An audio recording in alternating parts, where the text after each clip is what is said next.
Peut-être avez-vous déjà remarqué qu'il y a dans le grand hall de Dauphine, inscrit en lettres d'or, les mots « Animus in consolando liber », ce qu'on pourrait traduire par « L'esprit se rend libre dans la confrontation d'idées ». Eh bien sachez que c'est dans cette optique que nous avions invité Marine Le Pen, et que c'est dans cette même optique que nous recevons aujourd'hui Jean-Pierre Chevènement, afin que chaque Dauphinoise, que chaque Dauphinois puisse voter le 22 avril 2012 en totale connaissance de cause. Maintenant, je vous prie d'accueillir comme il se doit notre invité du jour, M. Jean-Pierre Chevènement.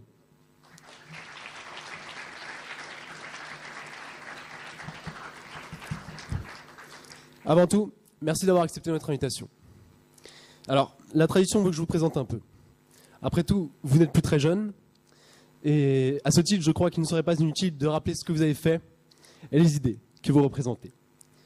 Diplômé de l'ENA, vous rejoignez la SFIO, qui devient en 1971 le Parti socialiste. Vous rédigez le programme de François Mitterrand, puis, sous sa présidence, et sous le gouvernement Jospin, vous exercez 5 mandats ministériels. Sur ces 5 mandats, vous démissionnez 3 fois. Car selon vous, je cite, « Un ministre, ça ferme sa gueule, si ça veut l'ouvrir, ça démissionne ». Votre principal fait d'armes remonte certainement au premier tour de l'élection présidentielle de 2002, où, avec vos 5,33%, vous êtes tenu pour responsable de la défaite de Lionel Jospin et donc de l'échec de la gauche.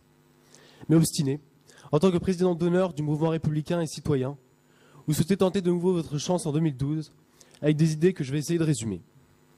Alors, vous êtes à la fois gaulliste, dans votre haute idée des valeurs de la République, dans votre opposition à toute forme de perte de souveraineté, que ce soit du fait d'une plus grande intégration de la France au sein de l'Union européenne, ou des engagements de celle-ci au sein de l'OTAN. Et vous êtes aussi, comme De Gaulle, en faveur d'une politique énergétique basée sur le nucléaire.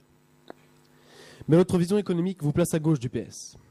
Vous êtes ainsi en faveur d'une politique de réindustrialisation, contre l'austérité, pour la relance par l'emprunt et contre le report de l'âge de la retraite, bien que vous soyez encore sénateur. Rejoindrez-vous François Hollande ou maintiendrez-vous malgré les critiques votre candidature? Vous, qui dites vouloir faire bouger les lignes, vous, qui souhaitez rendre à la France sa puissance passée, seul, le pouvez-vous vraiment? Monsieur Chevènement, bienvenue à Dauphine.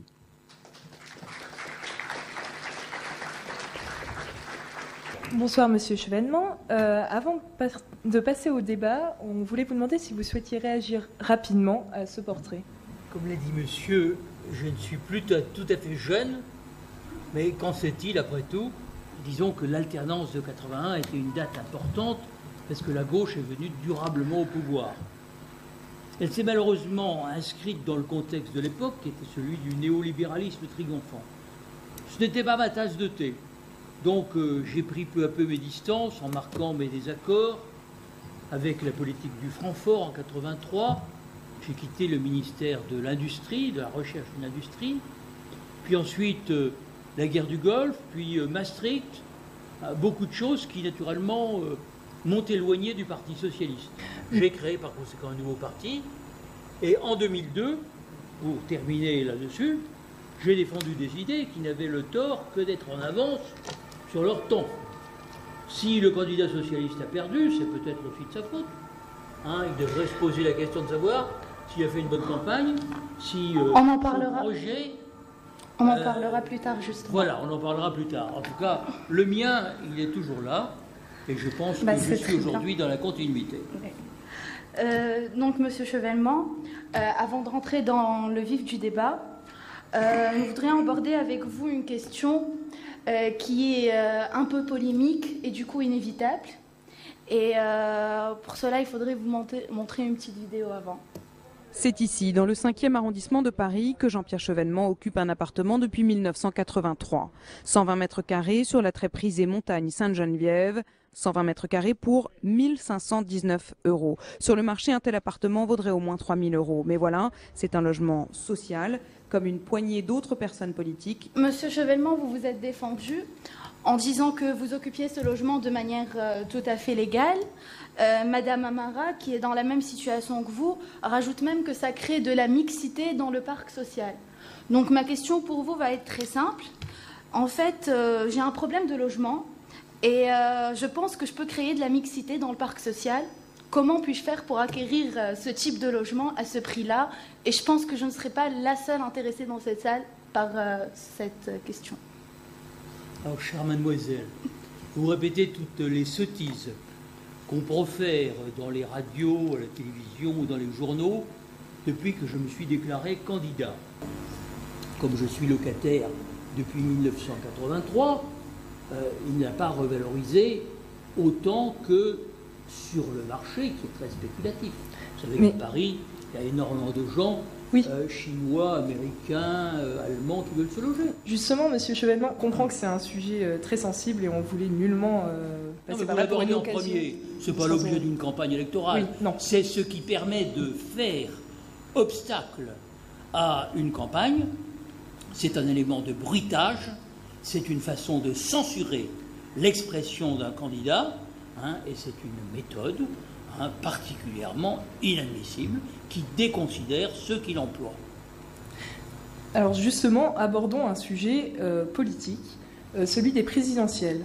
Ne pensez-vous pas qu'en présentant votre candidature aux élections présidentielles pour faire bouger les lignes, vous risqueriez de mettre en danger le candidat PS François Hollande? Je vais vous répondre très franchement. Avec votre raisonnement, il n'y aurait pas de débat. Les candidats ne pourraient pas défendre leur programme. Je ferais perdre celui-ci, celui-là. Qu'est-ce que ça veut dire? Ça veut dire que certains auraient une sorte de monopole et pourraient interdire qu'à l'occasion d'une campagne présidentielle, qui est le seul moment dans nos institutions où on peut effectivement exercer un rôle, parce que c'est le moment où se décide l'orientation générale de notre politique, eh bien, seul le candidat du PS ou de l'UMP pourrait s'exprimer et que tous les autres devraient se taire. Je pense que si vous avez quelque chose à dire, ce sont les électeurs qui décident.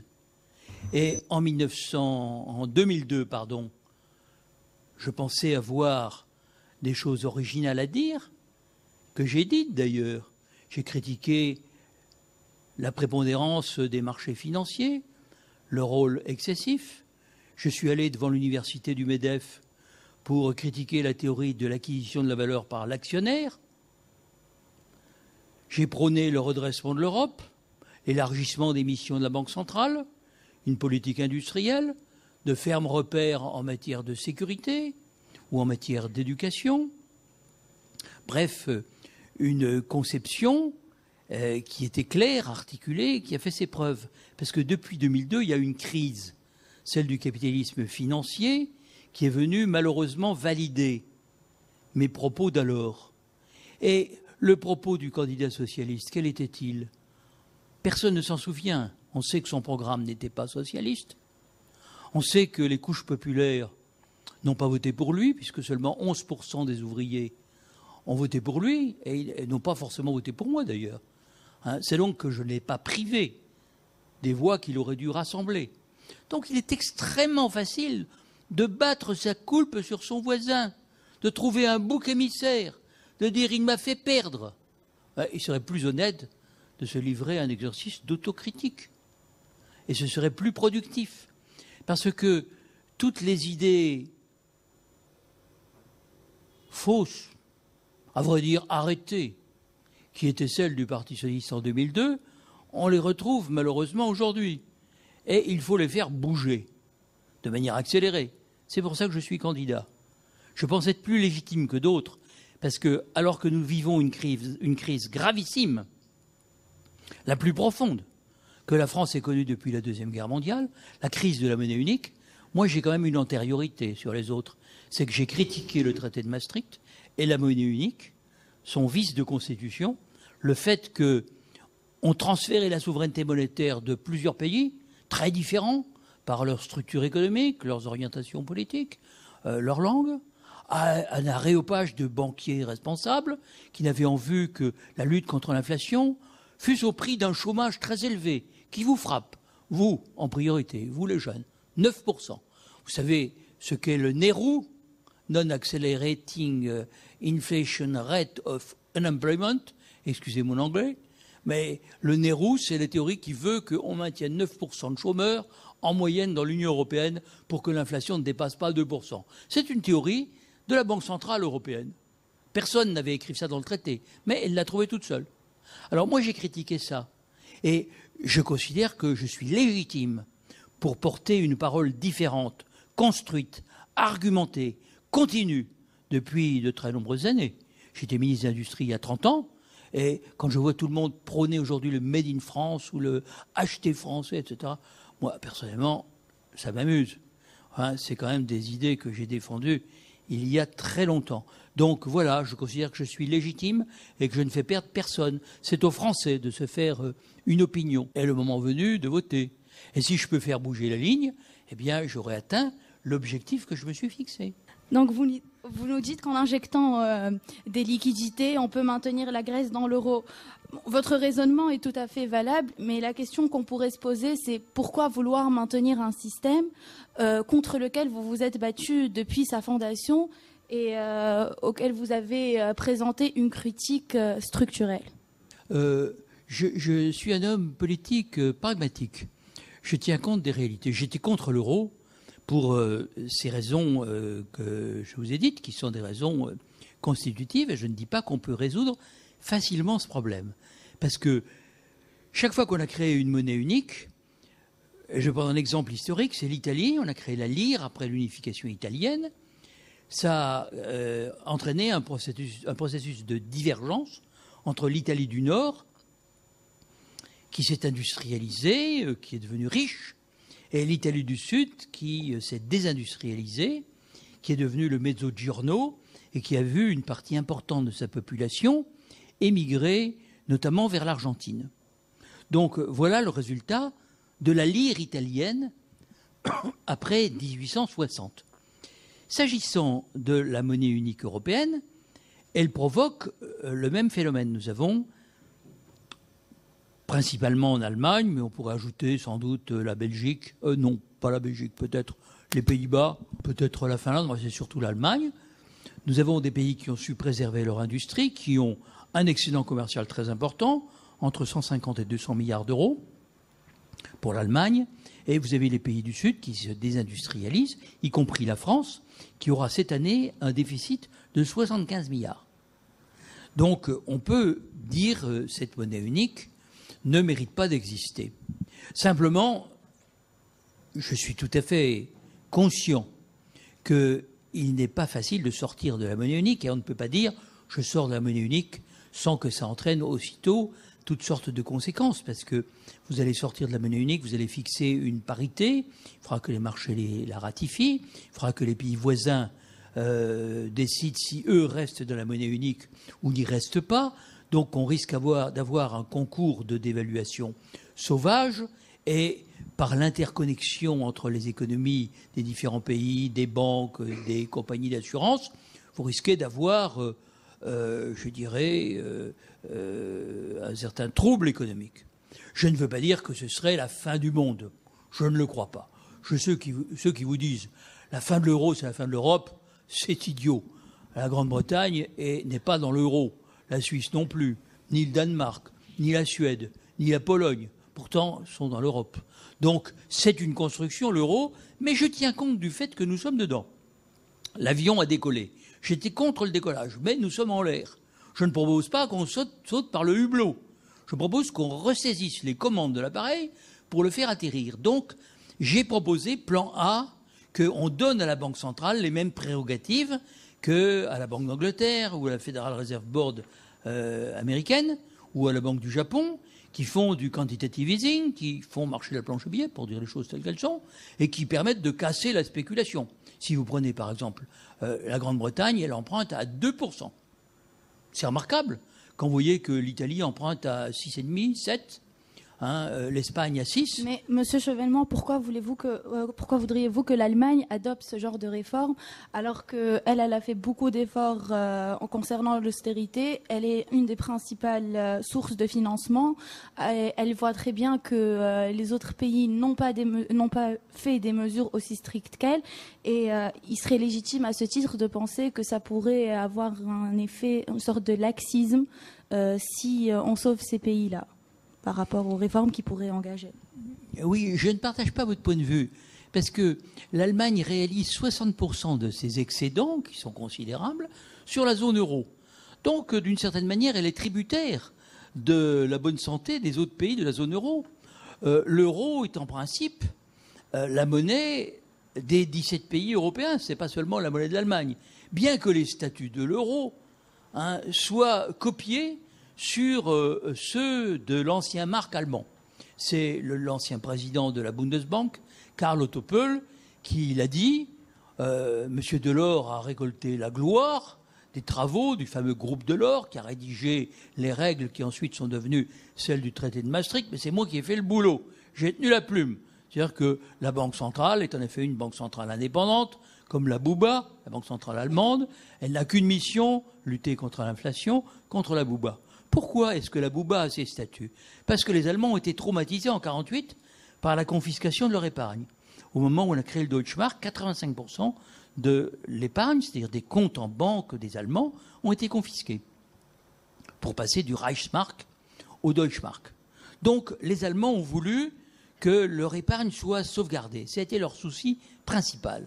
Et par chance, l'Allemagne avait déjà une structure industrielle très développée, héritée d'un siècle de développement vigoureux, qui leur permettait d'avoir des excédents commerciaux et de supporter une monnaie forte en perpétuelle réévaluation. Si vous regardez l'histoire monétaire des 40 années qui ont suivi la Deuxième Guerre mondiale, vous verrez que le Deutschmark s'est constamment réapprécié alors que le franc français se dépréciait pour des raisons qui tiennent à la structure de l'économie française et aux besoins de croissance de la France. La France, c'est un pays qui a une certaine croissance démographique qui l'oblige en quelque sorte à créer davantage d'emplois.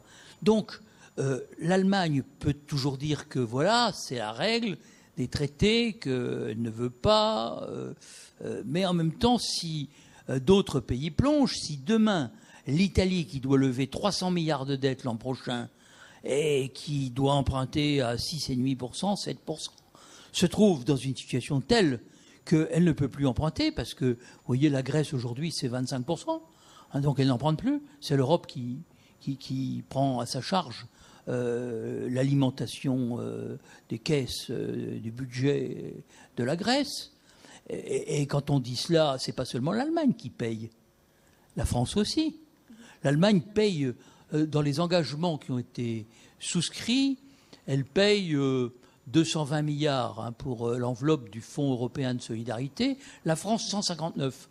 Et pour la Grèce, j'ai vu hier que nous allions devoir payer 32 milliards d'euros. Rien que pour la Grèce. La France, 32 milliards d'euros qui vont s'ajouter à notre dette, qui est déjà de 1650 ou 1700 milliards. Donc ce n'est pas tout à fait rien, c'est 10%. Donc le maintien à flot de la zone euro dans les conditions actuelles, c'est le tonneau des Danaïdes. Ça n'a pas de sens. C'est pas jouable. Et l'Italie, si elle fait défaut, nos banques, nos caisses d'assurance vont être contaminées. Comment allons-nous faire? Nous serons sur la liste. Nous allons perdre notre triple A. Donc, vous devez envisager ce qui se passera si l'Italie fait défaut, si l'Espagne fait défaut, car ensuite, c'est nous.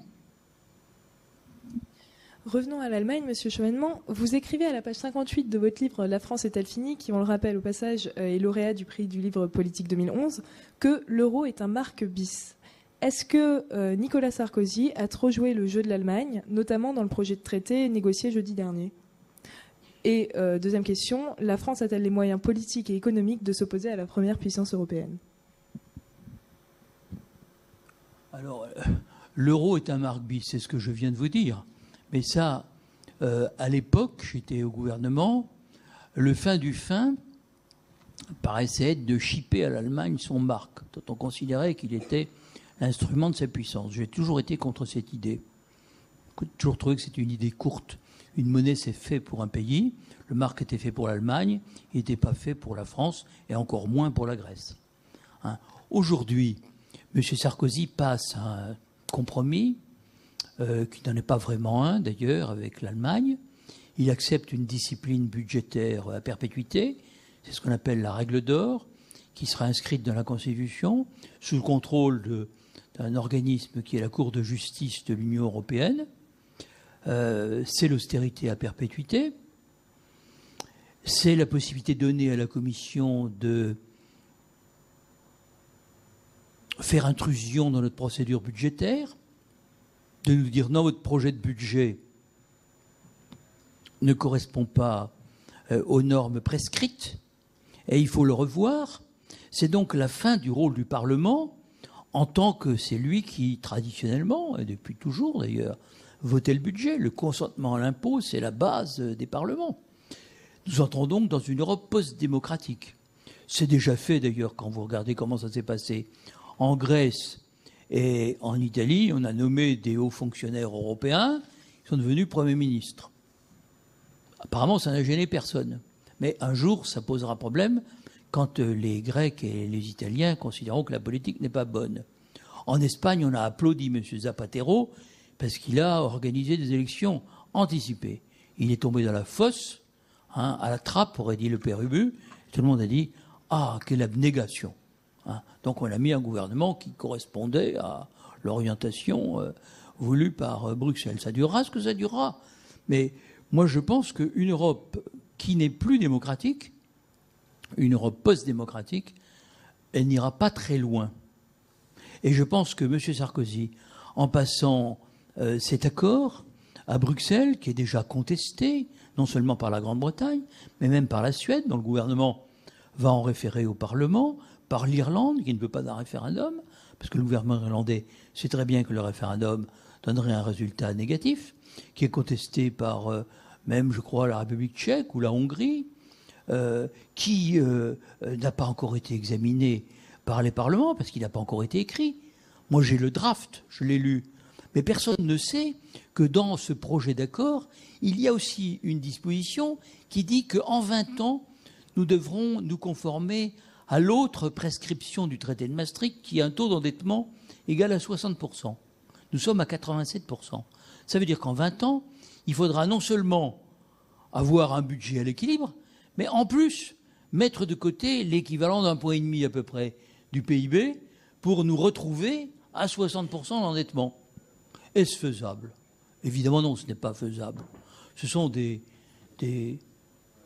comment dirais-je, des papes de l'orthodoxie qui ont écrit ce morceau de papier. Ça n'est pas tenable, personne n'en voudra. Une telle politique enfoncera l'Europe dans un déclin irréversible. C'est la récession à perpétuité. Non seulement on ne pourra pas rembourser notre dette, mais la récession entraînera des moins-values fiscales, donc des déficits budgétaires, donc l'explosion de la dette. Ce qui s'est passé en Grèce est tout à fait significatif. La Grèce avait un taux d'endettement de 120% il y a 4 ou 5 ans, et elle est maintenant à 165%. Mais ça s'explique, c'est mécanique. C'est un cycle infernal. Récession, déficit, endettement. Donc cette politique n'est pas pensée. Elle n'est pas pensée. En plus, elle ne répond pas à l'urgence, qui est la spéculation. Comment casser la spéculation? Moi, j'ai fait une proposition dans ce livre que j'ai écrit pendant les vacances, Sortir la France de l'impasse. Je propose qu'on fasse intervenir la Banque centrale. Et j'ai écrit à M. Sarkozy, qui m'a appelé sur mon lieu de vacances. Donc je lui ai dit, écoutez, il n'y a que ça à faire. Il m'a dit, mais c'est ce qu'on va faire. Mais il ne faut pas le dire trop fort, parce que ça mettrait Mme Merkel dans une situation difficile vis-à-vis de son opinion publique. Je retiens l'argument, il est sûrement valable. Étant donné la rigidité psychologique qui affecte nos amis allemands, nos cousins germains, qui, depuis 1948, vivent sur la hantise de l'inflation. Mais l'inflation, aujourd'hui, n'est pas la menace principale.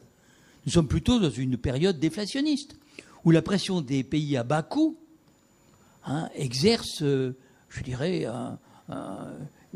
une pression sur les prix, qui s'exerce aussi sur les salaires, ce qui a provoqué l'endettement, et qui est probablement à l'origine de la crise qu'on a connue en 2008, qui est une crise de l'endettement, et de l'endettement des ménages, d'abord aux États-Unis.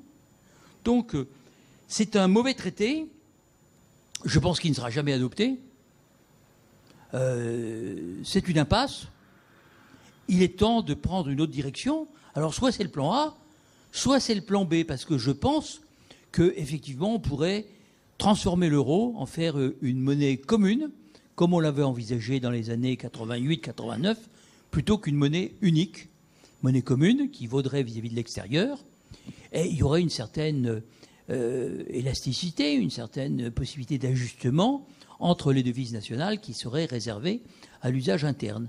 Hein, ça tiendrait compte, si vous voulez, des écarts de compétitivité dont je vous ai dit qu'ils étaient à l'origine de la crise de la monnaie unique. Ce n'est pas la politique laxiste en matière budgétaire qui explique la situation dans laquelle nous sommes, c'est les écarts de compétitivité qui se sont creusés, et principalement du fait de l'Allemagne, dont vous preniez la défense. Mais moi, je voudrais vous dire une chose, c'est que la politique de déflation salariale organisée par l'Allemagne, par le gouvernement Schröder, à partir de l'an 2000, est un des facteurs principaux, peut-être même le facteur principal, des déséquilibres qui se sont créés au sein de la zone euro. Si on compare justement la structure des prix entre l'Allemagne et la France, elle est à peu près similaire. L'Allemagne a récemment dépassé la France. Donc le problème de la France, ce n'est pas plus une compétitivité hors prix, c'est-à-dire concernant la gamme de produits, qu'une compétitivité prix. Vous parlez des prix en interne ou à l'exportation ? À l'exportation. Alors, à l'exportation, l'Allemagne a quand même une caractéristique, c'est qu'elle exporte des biens d'équipement, elle exporte des voitures haut de gamme, elle exporte des molécules chimiques ou pharmaceutiques qui la mettent tout à fait dans le très haut de gamme. Elle a des situations qui sont de caractère monopolistique. C'est-à-dire que même quand les prix augmentent, l'Allemagne continue à vendre. Hein, elle continue à vendre, par exemple, ses Mercedes ou bien ses machines-outils, parce que c'est des produits très haut de gamme et qui ne rencontrent pas beaucoup de concurrence. Inversement, la France, qui s'est malheureusement spécialisée dans le moyen de gamme, eh bien, elle a des exportations qui se heurtent à des concurrences telles qu'il y a une élasticité prix. C'est-à-dire que si nos prix sont trop chers, nous ne vendons plus. Et nous ne vendons plus nos voitures, nos avions, nos Rafales, nos centrales nucléaires, nos rames TGV, etc. Vous savez bien que c'est un problème pour l'industrie française. Nous avons des prix trop élevés. Et alors que l'Allemagne peut, comme elle l'a toujours fait, vendre plus cher, enfin jusqu'à un certain point, parce que ce que je dis est trop sommaire, mais l'Allemagne peut vendre plus cher, la France, elle, a des exportations qui sont très sensibles à son niveau de prix. Or, nous n'avons pas connu de réajustement, puisque depuis 1997-99, nous sommes sous le régime de la monnaie unique. Donc, naturellement, compte tenu de la pression que l'Allemagne a exercée sur ses coûts salariaux, l'Allemagne a gagné 15 points de compétitivité par rapport à la France, et ça se sent dans notre commerce extérieur. Donc avant de passer aux questions du public, nous voulions vous proposer un sort de petit jeu. Alors le principe est simple, nous allons vous poser une question et vous répondez en un mot ou une phrase maximum. Donc Monsieur Chevènement, 61% des Français estiment légitime le droit de vote aux étrangers, aux élections non communautaires. Vous vous êtes abstenu au Sénat sur la question la semaine dernière. Alors pour ou contre le vote des étrangers ? Je n'ai pas pris part au vote parce que je dois dire que j'ai changé d'avis.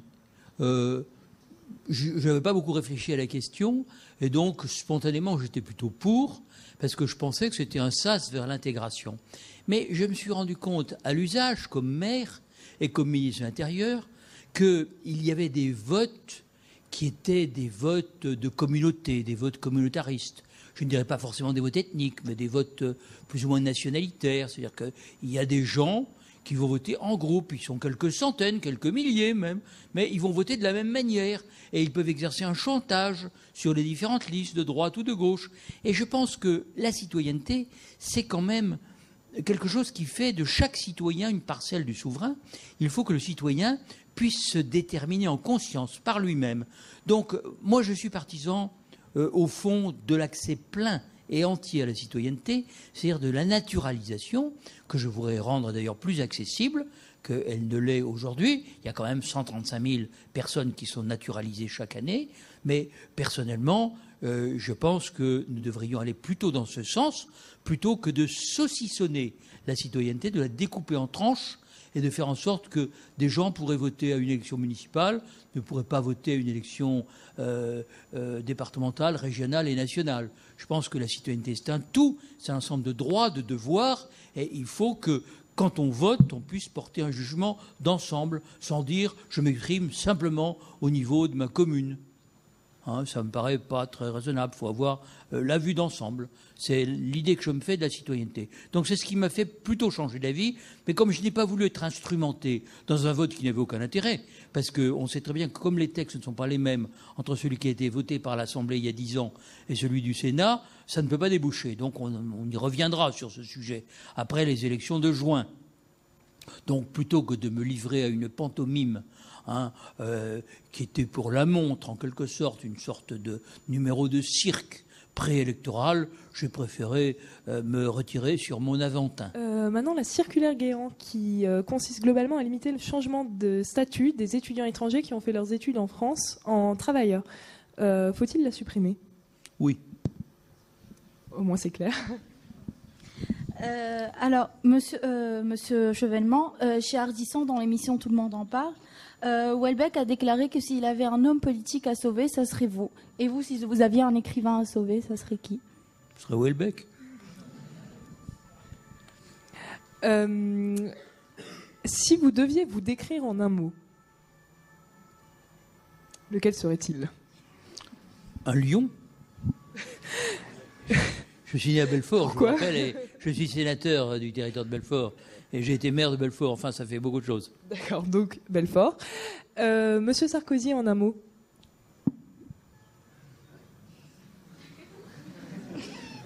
J'essaye de trouver une expression qui respecte la dignité du président de la République. On n'a pas de journaliste. Mais pas de journaliste. Bon, écoutez, je trouve que Nicolas Sarkozy ne manque pas de certaines qualités. Il est agile, il bondit, il saute, il n'est jamais là où on voudrait le trouver. Maintenant, trouvez vous-même l'animal auquel ça correspond.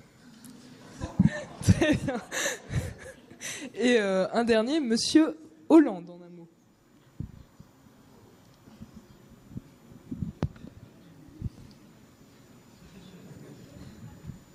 C'est un renard. Une dernière question, qui va gagner en 2012? Écoutez, c'est une fable. On ne peut pas l'écrire aujourd'hui. Je pense très sincèrement que les jeux ne sont pas faits aujourd'hui. Rien n'est acquis. Et un des problèmes qui se pose pour la gauche, c'est de rassembler l'électorat populaire. C'est ce que je dis d'ailleurs dans une interview que j'ai donnée dans Le Monde d'aujourd'hui. Donc je vous invite à lire avec profit. Très bien. Alors on va pouvoir passer aux questions du public pour la dernière partie de notre débat. Bonsoir monsieur. Donc je compare un petit peu par rapport à la gauche, votre candidature à celle de Villepin par rapport à la droite. Vous êtes quelqu'un de consensuel, que ce soit sur le vote étranger, c'est comme Villepin. Par contre, c'est la politique étrangère. Je voulais faire un petit peu le point parce qu'au Grand Journal hier soir, il a dit sur la Syrie et la Russie, voilà, il faut un petit peu plus sévir. Alors je venais voir aussi votre point de vue, surtout que par rapport à Eva Joly, le 14 juillet, vous avez été un petit peu plus sur la droite. Donc ça, pour quelqu'un de gauche, voilà, parce qu'elle a des défauts certainement, Eva Joly, mais le pacifisme... quand on voit depuis le discours de Dakar ce qui se passe en Afrique et dans l'Union méditerranée, pacifisme, je pense qu'on en a besoin, et puis aussi pour nos épargnes aussi. Le budget militaire, ça prend beaucoup en France, contrairement à l'Allemagne. Merci. D'abord, je voudrais vous dire une chose, c'est que le 14 juillet est une fête républicaine. Le 14 juillet a été instauré sous la Troisième République, à peu près pour le bicentenaire de la Révolution française, à peu près à cette époque-là. Et les drapeaux viennent s'incliner devant la tribune présidentielle, c'est-à-dire devant l'autorité civile. C'est ça la signification profonde du 14 juillet. Je suis pacifique, mais je ne suis pas pacifiste.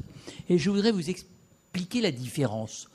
Je suis pacifique, et par exemple, j'étais ministre de la Défense, j'ai considéré que la guerre du Golfe était une guerre disproportionnée, délibérée de la part des États-Unis, qui voulaient occuper militairement la région, qui ont fini par y parvenir, et qui allaient ouvrir la voie au développement de l'intégrisme islamique, et en même temps créer en Irak, pays très compliqué, qui ressemble un peu au Liban, à un grand Liban, une espèce de guerre civile dont on ne sortirait pas.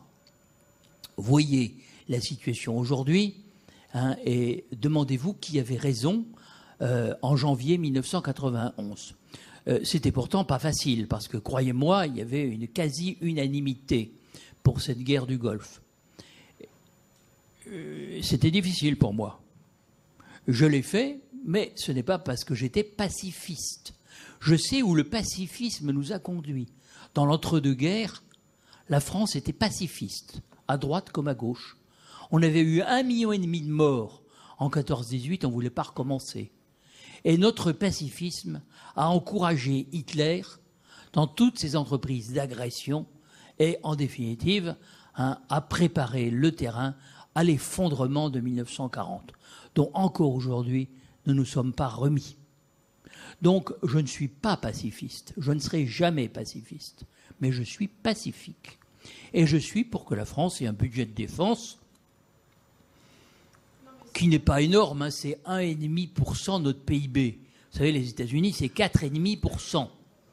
Hein, non, mais je vous dis cela. Et en chiffres ronds, nous sommes à 32 milliards alors que l'Allemagne est à 30 milliards. Ce n'est pas très différent non plus. Hein, je suis un bon connaisseur de ces questions. Hein, je suis vice-président de la Commission des Affaires étrangères et de la Défense au Sénat. Donc, je crois que votre raisonnement est erroné. Je pense que Eva Joly, évidemment, elle débarque, si je puis dire. Hein, elle ne comprend pas la signification d'un certain nombre de manifestations qui tiennent à ce qu'a été l'identité républicaine de la France, à la manière dont elle s'est forgée. Mais ça viendra. Je n'ai pas dit qu'elle était recalée définitivement. Hein. Elle peut passer à un oral de rattrapage. Alors la Syrie, la Syrie, il n'y a pas de résolution du Conseil de sécurité parce que ni la Russie ni la Chine ne veulent d'une intervention extérieure. J'ajoute que la manière dont a été conduite l'intervention extérieure en Libye, très au-delà de la notion de responsabilité de protéger qui fondait la résolution 1973, et moi je me suis abstenu au Sénat, j'étais le seul. Je me suis abstenu en expliquant pourquoi. Et je considère qu'on a peut-être protégé les civils de Benghazi, on n'a pas protégé les civils de Sirte. Hein, et bon, j'attends de voir le résultat, parce qu'on n'est pas encore au bout de la course. Hein. Si vous voulez, je ne vois pas l'intérêt de dire on va débarquer en Syrie, on ne va pas pratiquer une politique d'ingérence. Hein, d'ailleurs, les Syriens eux-mêmes, l'opposition syrienne, ne nous le demande pas. Hein. Je pense que il y a des pays comme la Turquie, voisins, qui peuvent exercer des pressions. En tout cas, je crois que la Syrie va forcément bouger. Mais dans le cadre d'un mouvement plus général, qui est ce qu'on appelle le mouvement des révolutions arabes, dont je voudrais quand même attirer votre attention sur le fait qu'elles sont relativement ambiguës, parce qu'elles sont faites par des jeunes gens qu'on filme, hein, et qui réclament les droits de l'homme, etc. Et puis ensuite on fait des élections, et ce sont des majorités islamistes. 70% en Égypte, beaucoup plus de députés qui seront élus. Donc on n'est pas au bout de ce processus. Toute révolution est un processus. Et ces sociétés sont des sociétés duales. Vous avez une fraction moderne, branchée, des jeunes qui naviguent sur Internet, etc. Mais c'est une partie seulement de la population. Et vous avez des masses rurales ancrées dans la tradition et qui sont très très loin de cette jeunesse Internet. Donc, considérez bien que nous ne sommes pas au bout de ce processus et que des pays comme la Syrie, tout comme l'Irak, sont des pays très difficiles. Ce sont des pays à plusieurs composantes ethniques, religieuses, etc. Et qu'on ne peut pas parler facilement de tout cela sans comprendre exactement ce qui se joue entre alaouites, sunnites, chrétiens, druzes, kurdes, etc., etc. Quant à la Russie, c'est une grande puissance qui s'est laissée entraîner à voter la 1973, en tout cas ne pas s'y opposer, mais j'ai entendu son ministre des Affaires étrangères, M. Lavrov, dire qu'on ne lui reprendrait plus. Responsabilité de protéger, il a donné une fois, mais il n'allait pas se laisser entraîner par les Occidentaux dans des politiques qu'il ne contrôlait pas. Donc ils sont tout à fait sur la ligne du refus de l'ingérence, du respect de la souveraineté de chaque pays. Chacun règle lui-même ses affaires. D'ailleurs, sur le fond des choses, c'est la théorie de l'ONU et elle est juste. Hein. Il faut que chaque peuple s'autodétermine, règle lui-même ses affaires, et on ne peut pas s'en remettre à d'autres d'intervenir, car le droit d'ingérence, c'est toujours le droit du plus fort. On n'a jamais vu les faibles s'ingérer dans les affaires des forts. Une autre question, peut-être ? Bonsoir, Monsieur Chevènement. Donc, globalement, j'ai plutôt l'impression que vous vous déclarez souverainiste. Vous êtes attaché donc à la souveraineté monétaire de la France, je l'ai bien compris. Vous êtes opposé au traité de Maastricht et à l'entrée de l'euro. Mais j'ai remarqué une petite contradiction et j'aimerais vous poser une question là-dessus. Il me semble que vous êtes membre de l'IFRI, l'Institut français des relations internationales. Et donc, ce groupe de réflexion est tout de même très marqué pro-européen et en faveur, en général, d'une centralisation vers une gouvernance mondiale. Il est également partenaire du CFR, qui est un groupe de réflexion qui a des mêmes idées donc, aux États-Unis. Il me semble que vous êtes membre du siècle, le club très sélect qui rassemble les élites politiques et financières françaises. Et il me semble aussi que vous avez participé à 2 réunions du groupe Bilderberg, ce groupe de réflexion qui est presque pas connu du grand public. Donc ma question c'est, en sachant que vous vous déclarez souverainiste, qu'est-ce que vous faites là-bas et qu'est-ce qui se passe dans ces réunions ? Alors, je vais d'abord vous détromper, je ne me suis jamais dit souverainiste. Dans la presse, vous trouverez des articles qui me qualifient de souverainiste. Mais là, je vous fais la même observation que j'ai fait à ces demoiselles. Tout ce que vous pouvez lire n'est pas parole d'évangile. Évitez de répéter des mensonges qui, à force d'être répétés, ne deviennent pas pour autant des vérités. Mais je suis pour la souveraineté nationale, ça c'est vrai, parce que c'est l'envers de la démocratie, et que je suis un républicain, et je me déclare toujours républicain. Et par conséquent, je suis partisan de la souveraineté nationale, mais je n'en ai pas une conception étroite. Je considère que la souveraineté nationale est un point d'appui pour exercer des effets de levier vis-à-vis de l'extérieur, au niveau européen ou mondial. Je pense que c'est parce que la France existe qu'elle peut jouer un certain rôle en Europe et dans le monde. Par exemple, je ne sais pas, au Proche-Orient, elle pourrait être porteuse d'une parole de paix. Elle n'est pas toujours, pas autant qu'il le faudrait. Mais enfin, elle a une certaine orientation qui va plutôt dans le bon sens.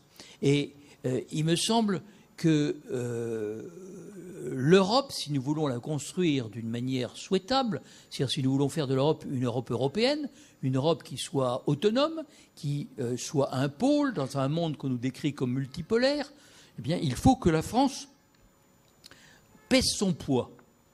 Et ce n'est pas parce que l'Allemagne est aujourd'hui devenue le numéro 1, ça c'est vrai sur le plan économique, démographique, mais vous savez, dans la longue durée, la France et l'Allemagne alterne. Et l'idée qu'il peut y avoir un leadership en Europe est une idée du passé. Je pense que, bien sûr, la France et l'Allemagne sont les 2 pays qui, aujourd'hui, ont la tête qui dépasse un peu. Mais l'Italie est un pays formidable, que j'aime beaucoup. L'Espagne est un grand pays.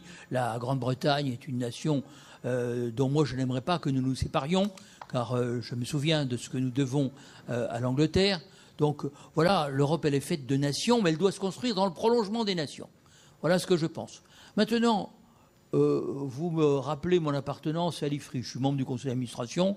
C'est vrai que je ne suis pas forcément toujours d'accord avec certaines orientations, mais enfin, c'est un groupe très intéressant, une institution de recherche, subventionnée par l'État. Je dirais que, bon, et là, l'orientation de l'État, en fait, on peut dire ça. Il se trouve que j'ai été coopté, on m'a demandé de venir à son conseil d'administration, j'ai accepté, je donne mon avis de temps en temps, mais c'est pas moi le patron, c'est monsieur Thierry de Montbrial. Le siècle, c'est monsieur Fauvet qui m'a demandé d'y venir, c'était le directeur du Monde dans les années 70, j'étais très jeune à l'époque, je n'y suis pas allé depuis 1 an ou 2. Vous savez, croyez bien qu'il ne s'y passe absolument rien. Les gens dînent, la conversation est inégale, à intérêt varié. On peut voir beaucoup de monde, bien sûr, mais ça ne dure pas très longtemps. Au bout de 2 heures, après le café, c'est-à-dire à 10 heures du soir, tout est fini. Vous pouvez dîner avec Édouard de Rothschild, par exemple. À qui ? Édouard de Rothschild, par exemple. Je ne le connais pas, je ne l'ai jamais rencontré. Et je ne pense pas qu'il juge utile de venir au siècle. Moi-même, j'y vais de moins en moins. hein, c'est tout dire. Hein, donc ce n'est que d'un intérêt médiocre. Quant au groupe de Bilderberg, je me souviens être allé une fois en Suède. Est-ce que c'était le groupe de Bilderberg? J'étais ministre de l'Industrie. Bon, j'y suis allé par curiosité. J'avais été invité par qui, je ne sais plus. Honnêtement, ça n'entache pas ma liberté. Je reste un homme libre. Je suis un homme libre. Un homme de gauche, mais indépendant. Hein, donc, voilà, je peux vous fréquenter aussi. Hein, ça ne m'engage pas. Bien. Encore que vous soyez très engageant. Hein.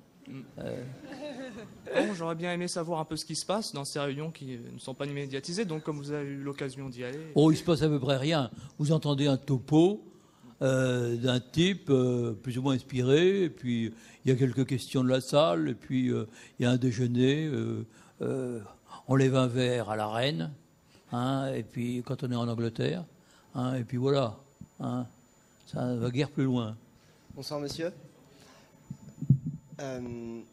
80% d'une classe d'âge bachelière, c'était votre projet, c'était le leitmotiv de votre projet quand vous étiez ministre de l'Éducation nationale?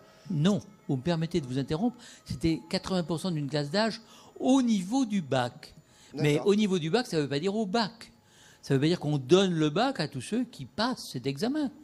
Hein, il n'y a pas d'automaticité. C'est-à-dire qu'on pousse une classe d'âge à 18 ans de telle manière qu'ils puissent passer un bac qui peut être aussi un bac professionnel, puisque j'ai créé à ce moment-là le bac professionnel. Alors très bien, mais ça reste quand même un projet qu'on tient responsable aujourd'hui de dérives qui font qu'on devient plus facilement polytechnicien que kiné, qu'on souscrit, qu'on s'inscrit dans des organismes privés pour préparer des concours que l'université est censée rendre plus ou moins disponibles. Je parle notamment des concours de médecine, des concours dentaires, de tous les concours de santé. On se rend compte que, typiquement, pour faire passer le concours ortho, qui est censé être un concours post-bac, tous les candidats sont bac plus 1, sauf qu'ils sont passés par des organismes privés qui ne sont pas sous contrat avec l'État, mais qui sont excessivement chers par ailleurs. Et si on ne passe pas par ces organismes privés, on n'a strictement aucune chance d'avoir le concours. Ma question est très simple. Si c'était à refaire, est-ce que vous le referiez? Il n'y a pas de rapport, si vous voulez, entre le bac et le fait que des gens puissent suivre des préparations pour avoir une qualification. Oui, bac plus 1, ça n'existe pas. Vous savez, c'est le système LMD, c'est normalement licence, master, doctorat. Ça correspond à 3 ans, 5 ans, 8 ans. Alors, je sais bien qu'il y a des diplômes à bac plus 2, le BTS ou le DUT. Théoriquement, pour devenir kiné, on passe un concours qui est un concours post-bac, qui est un concours pour les bacheliers de l'année. Des gens se sont rendus compte que ce concours, on ne pouvait plus l'avoir parce qu'il y avait beaucoup de gens qui le passaient à bac 0. Donc ces gens ont pris une année de césure, se sont inscrits dans des instituts privés pour préparer ce concours, où c'est 1 an de prépa, alors c'est hors contrat, et c'est devenu la norme. C'est-à-dire qu'on ne peut plus passer au-delà de ça. C'est-à-dire que voilà, ces concours sont accessibles à bac plus 1, c'est un faux bac plus 1, mais on ne peut plus faire autrement. Parce que tout le monde a le bac, parce que tout le monde a le même... Tout le monde peut passer tous les diplômes. Et en médecine, ça devient plus difficile d'avoir son année de médecine en une année que d'avoir Polytechnique. Enfin, j'exagère, mais ça reste une réalité. On a tous des amis en médecine. Voilà. Mais vous stigmatisez à juste titre, et je le fais moi-même, j'ai même fait un livre avec M. Châtel, oui, l'actuel ministre de l'Éducation nationale, Le Monde qu'on leur prépare, où je stigmatise ces cours particuliers, ces précepteurs privés, ces préparations privées. Oui, parce que la sélection ne se fait pas avant le bac. Si la sélection ne se fait pas avant le bac, elle se fait forcément... Non, mais ça n'a pas de rapport. Permettez-moi de vous dire que l'objectif que j'ai recherché, c'était en 1985, c'était d'élever le niveau de formation de la jeunesse française, qui était en retard par rapport à peu près tous les pays, notamment en Europe, la Suède, l'Allemagne, hors d'Europe, le Japon, les États-Unis. Il n'y avait que l'Angleterre qui était à 30% de jeunes au niveau du bac. Nous étions à un peu moins de 40%. Nous sommes passés à 68-69%. Depuis 1995, ça ne bouge plus.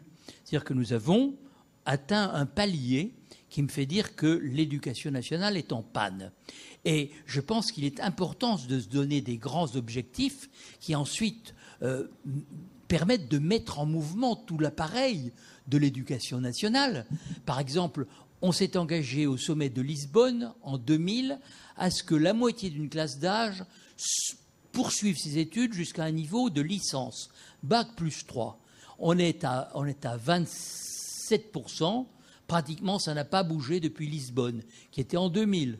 C'est-à-dire qu'on voit bien que notre système éducatif patine au niveau des crédits publics, des engagements publics, des moyens que la puissance publique y consacre.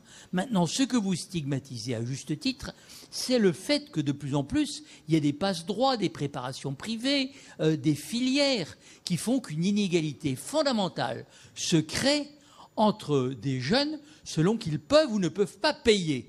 Et je suis tout à fait d'accord avec vous. Il y a quand même un lien de causalité entre le fait que depuis 80, le taux de réussite au bac a augmenté. Enfin, les chiffres sont pas niables. Alors, permettez-moi de vous dire que le taux de réussite au bac dépend très largement des consignes que donne le ministère de l'Éducation nationale, qui demande, par exemple, cette année qu'on repêche les candidats à 9. Même s'ils ont 9 sur 20, on les repêche. De façon à faire apparaître, c'est plus flatteur qu'il y a un plus grand nombre de bacheliers dans tel ou tel lycée. Mais il n'y a pas de lien de causalité entre, bien au contraire, c'est le lien inverse, entre le fait qu'on pousse un plus grand nombre de jeunes à un niveau en principe supérieur, et en réalité supérieur, d'éducation, et puis d'autre part, le fait qu'on assiste à cette prolifération de prépa privée. C'est le contraire.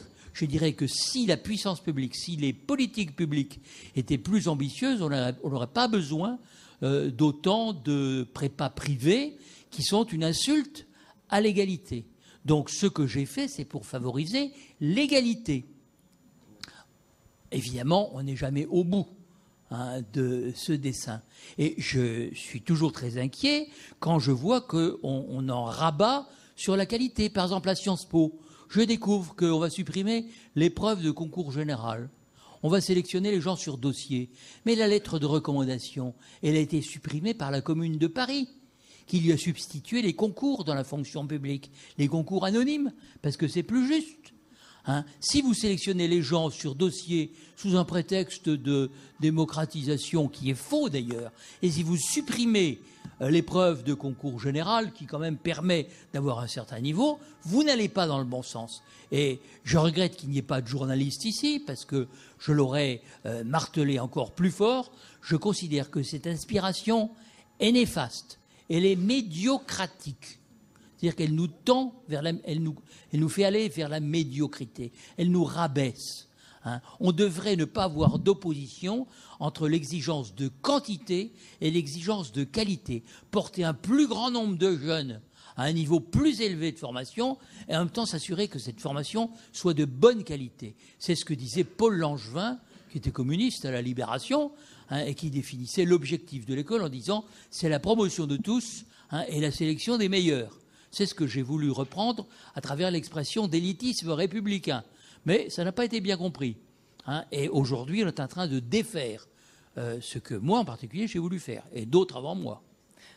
Alors, on va en prendre encore une ou deux questions, mais on n'a plus beaucoup de temps, donc on va essayer de répondre un peu plus rapidement, peut-être. Je vous laisse la parole. Bonsoir. Est-ce que vous pensez qu'il est essentiel de se préoccuper du vote des étrangers en cette situation ? Écoutez, il s'agit du vote des étrangers, je vous le rappelle, aux élections locales et même, si j'ai bien compris, municipales. Et des étrangers ayant une carte de séjour de, je ne sais pas si c'est 2 ans ou 5 ans. Est-ce que c'est le problème fondamental de notre société aujourd'hui, alors qu'il y a quand même un parti d'extrême droite relativement puissant, auquel on peut apporter du petit bois, comme on en apporte au feu? Je ne pense pas que ce soit la question essentielle. Et je pense qu'il est un peu trop facile de fuir les questions sociales pour leur substituer des questions sociétales. Ça peut être le droit de vote des étrangers aux élections municipales, le mariage des homosexuels, ceci, cela. Mais est-ce que c'est là la vocation de la gauche, en tout cas la vocation principale, je ne le crois pas. Je pense que la vocation principale de la gauche, ça consiste à s'attaquer aux problèmes sociaux, à faire en sorte qu'il y ait une certaine égalité, une certaine sécurité qui soit assurée, notamment aux Français qui sont les plus pauvres, ou en tout cas les moins riches, de façon à ce qu'il n'y ait pas trop de soucis à se faire pour leurs enfants, qu'eux-mêmes puissent avoir des ressources régulières, puissent se loger, puissent en quelque sorte concevoir un avenir relativement heureux pour eux et pour leur famille. Ça me paraît être quand même l'objectif principal. Bonjour Monsieur Chevènement. Donc ma question sera très simple et je pense qu'elle ne mérite aucune introduction. Quel bilan faites-vous de 10 ans de gouvernement de droite? Voilà. Franchement, c'est un bilan assez attristant. La France s'est développée, mais à très petite vitesse. Il y a eu à certains moments quelques bonnes initiatives. Par exemple, quand la France a refusé de s'associer à l'invasion de l'Irak. Il y a eu quelques bonnes lois que j'ai votées sur la laïcité. Pour le reste, je dirais que ce qui était la caractéristique de cette période, ça a été un certain immobilisme jusqu'en 2007. Et depuis 2007, des réformes à contretemps qui ont fait fond en quelque sorte sur l'idée libérale, c'est-à-dire qu'on allait faire confiance aux riches pour nous sortir d'affaires. Donc on allait défiscaliser un certain nombre de gens qui étaient parmi les plus aisés en pensant que ça les encouragerait à revenir en France, à y investir, etc. Tout ça ne s'est pas révélé juste. Hein, et je pense que le président de la République a été pris à contre-pied. Il a assez d'agilité pour avoir cherché à corriger le tir, mais il ne l'a pas vraiment fait. Par exemple, son discours de Toulon de 2008, où il prétendait moraliser le capitalisme et le système financier, je ne crois pas que ça a été suivi d'effet. Bien sûr, il y a eu des prêts aux banques, les banques n'ont pas fait faillite, mais les banques ont continué comme avant. Et quand je fais un bilan d'ensemble, qu'il s'agisse de la réforme du système financier au niveau international, ça progresse très lentement. Les normes de Bâle III, ça doit s'appliquer à l'horizon 2019. La réforme du système international, on en parlera plus tard. Le climat, on s'est mis d'accord pour dire qu'on en parlerait, mais à partir de 2015. Enfin, bref, tout ça n'avance pas. Donc, je dirais que le bilan est quand même assez peu encourageant. Alors, à la décharge des gouvernements qui se sont succédés, je veux dire que l'environnement n'était peut-être pas très porteur, que nous vivons la fin du cycle néolibéral qui a commencé dans les années 80 et 90, que ce système s'est écroulé à partir de 2008-2009, hein, et que naturellement il faut en sortir. Mais il faut en sortir avec des réformes qui vont beaucoup plus loin, qui nous permettent de prendre véritablement le contrôle du système financier, le contrôle du système bancaire, qui aille dans le sens d'une réforme fiscale plus juste, qui réduise les écarts entre les différentes catégories de Français et niveaux de revenus. Hein, et il faut se soucier de ce qui, pour les Français, représente leur principale préoccupation, que j'ai déjà dite, l'éducation, le logement, la santé, le pouvoir d'achat, l'emploi, l'avenir de leurs enfants. C'est ça qui me paraît devoir caractériser un programme de gauche. En tout cas, je m'efforce de peser dans ce sens. Et si je suis candidat, c'est parce qu'il y a une crise de l'euro dont je pressens qu'elle n'est qu'à ses débuts, qu'il faudra peser à chaque étape pour faire en sorte que la France s'en sorte à moindre frais, que nous en sortions vivants. Je pense que c'est possible. Et que, par exemple, la négociation d'une monnaie commune nous permettrait de sortir de la monnaie unique en évitant les très grands inconvénients qu'on s'efforce de vous décrire à longueur de page dans les Échos ou dans un certain nombre de journaux, hein, pour vous faire admettre la seule politique possible qui est celle de M. Sarkozy, c'est-à-dire la règle d'or et la restriction, la constriction, la récession à perpétuité. Hein. Donc voilà, je pense qu'il faudrait viser une monnaie moins chère, la croissance plutôt que la récession, le maintien d'une certaine souveraineté de la France, parce que c'est le moyen de garder une capacité de pression, une certaine indépendance, y compris dans le domaine de la défense, et puis une Europe réaliste, c'est-à-dire une Europe faite à partir des nations, une Europe plutôt confédérale, une Europe européenne, à géométrie variable. On avance avec ceux qui veulent avancer, mais on ne force pas ceux qui ne veulent pas avancer à avancer. Hein. La démocratie, ça existe. Bonsoir monsieur, j'aurais une question par rapport au rôle des marchés, parce qu'on comprend bien que vous êtes pour la souveraineté, vous critiquez les marchés, les spéculateurs, etc.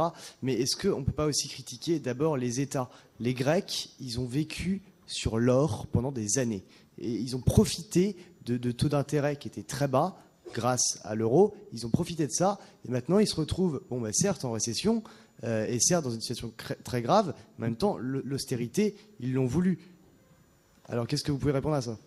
Alors, le cas de la Grèce est très particulier. Je dirais que l'arbre grec ne devrait pas nous cacher la forêt de l'euro. Parce que la Grèce, c'est 2 à 3% du PIB de l'euro. C'est un tout petit pays dont la principale source de recettes est le tourisme. Hein, bien sûr, ils produisent aussi des olives, de la feta, du vin résiné, et même maintenant du vin qui n'est pas résiné, qui est un vin dont la qualité s'est notablement améliorée. J'ai pu constater, connaissant bien la Grèce, que toutes leurs entreprises industrielles ont fermé parce qu'elles étaient mises en concurrence avec les entreprises européennes et que pratiquement ce qu'il y avait d'industrie en Grèce a disparu. Donc le problème de la Grèce, qui a laissé dériver ses coûts et ses prix, c'est de retrouver une compétitivité. Peut-elle le faire en dehors d'une dévaluation? Moi, j'en doute. Et l'idée d'une récession en perpétuité ne me paraît pas, s'agissant de la Grèce, la meilleure idée. Mais voilà. Pour le moment, nous portons la Grèce à bout de bras, non sans avoir accepté un défaut de 50%, que, paraît-il, on n'acceptera plus dans l'avenir. Je demande à voir. Maintenant, il y a beaucoup de choses à réformer, certainement, en Grèce.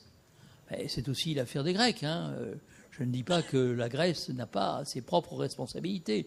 Mais en même temps, la Grèce fait partie de l'Europe. Nous lui devons beaucoup.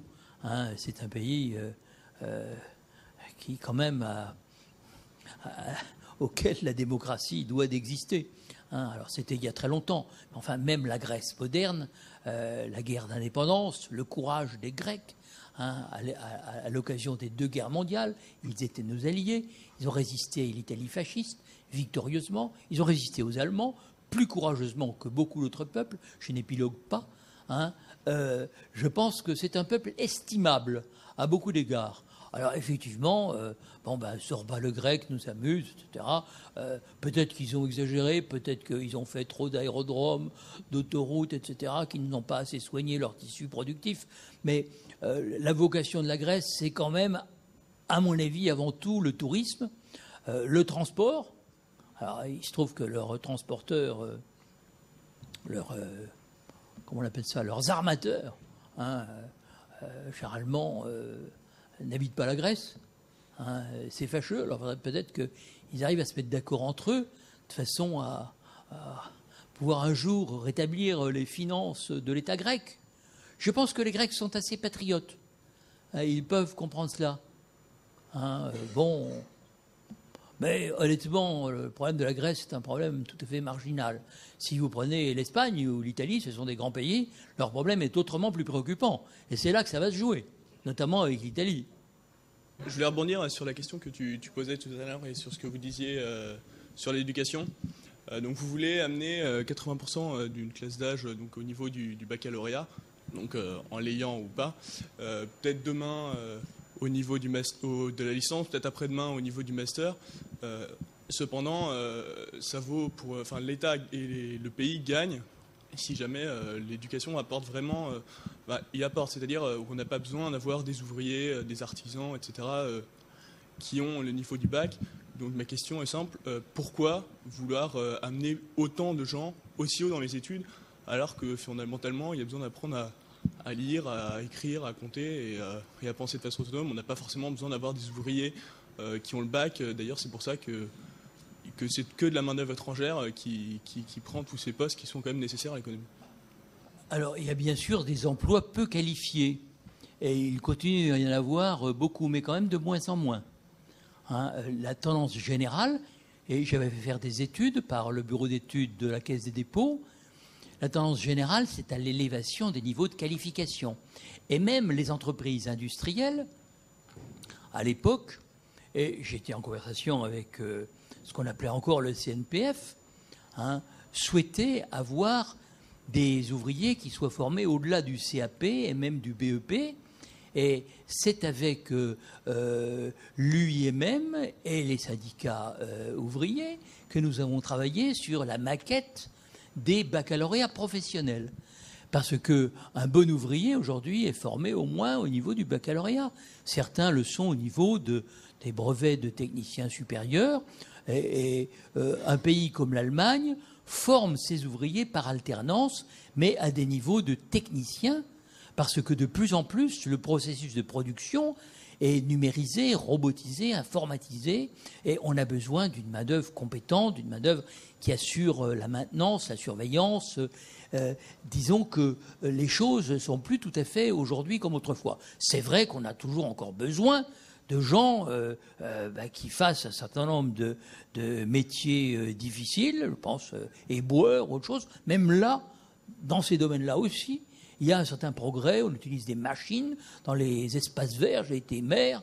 Autrefois, tout le monde pouvait aller dans les espaces verts.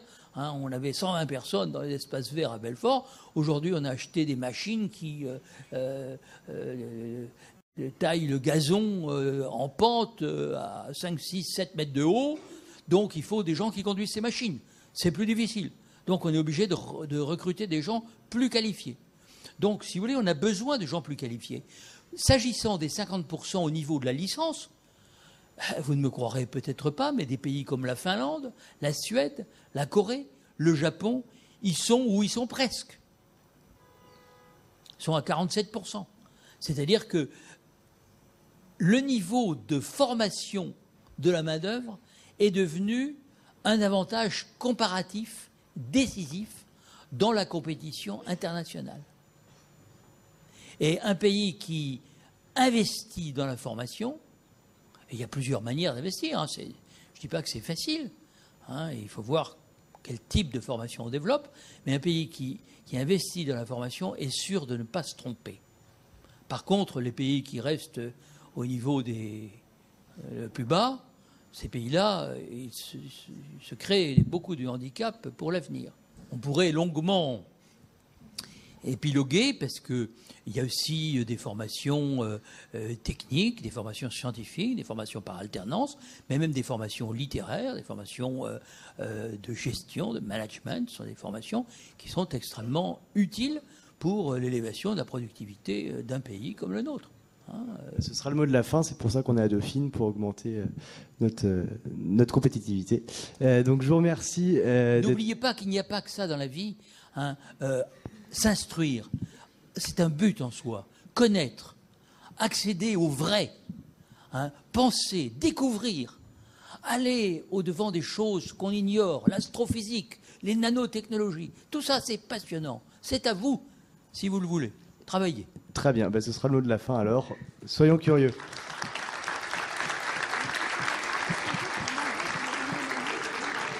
Je vous remercie Monsieur Chevènement, d'être venu ce soir et je vous remercie, public, d'être venu également. Vous pouvez retrouver les informations de l'association sur notre site internet dauphinedébat.com ou sur le profil Facebook Dauphine Débat. Je tiens à remercier notre partenaire Leaders League qui est un magazine d'information professionnelle. Bonne soirée à tous et à bientôt. Thank you.